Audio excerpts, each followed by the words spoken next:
বাচ্চা পাগল হয়ে গেছে, যার কাছে যাইতেছে পাগল কইয়া দৌড়াইতেছে। শেষ পর্যন্ত মুসা ওয়াদা দিয়েছে আল্লাহরে নিয়ে মাংস খাওয়াবে। এখন মাংস পাবে কই?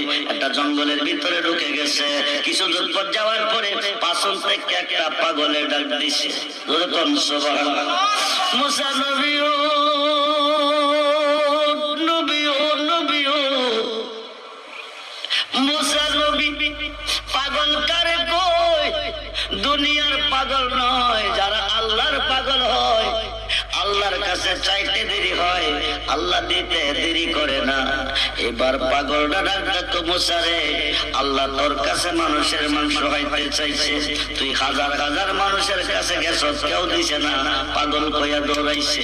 আমি পাগলারা রেখে তোর পছন্দ হয় না। সুবহানাল্লাহ কইতে মুসা নবী চিন্তার মধ্যে পড়ে গেছে, আল্লাহ আমার কাছে মানুষের মাংস হইতে চাইছে, এই পাগলা জানে কি করে। তুই কি দিবি? শরীরটা প্লেটটা হাতে দে। শরীরটা প্লেটটা হাতে নিছে, নিয়ে শরীর থেকে কাটতেছে আর দিতেছে, কাটতেছে আর দিতেছে।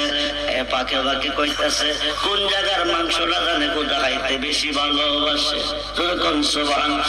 শেষ পর্যন্ত বুকটারে ফাটছে। আল্লাহু আকবার বলেন। বুকটারে ফাইরা কলিজারা বাকির করছে, অর্ধেকটা কলিজা প্লেটে দিছে।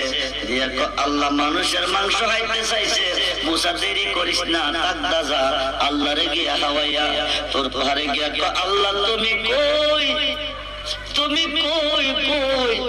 তুমি মাংস হতে চেয়েছিলে, পেট ভরে মাংস আনছি, অর্ধেকটা কলিজাও আনছি, আল্লাহ তো দিল কে? পৃথিবীর কেউ দিছে না, সবাই পাগল কইয়া দৌড়াইছে।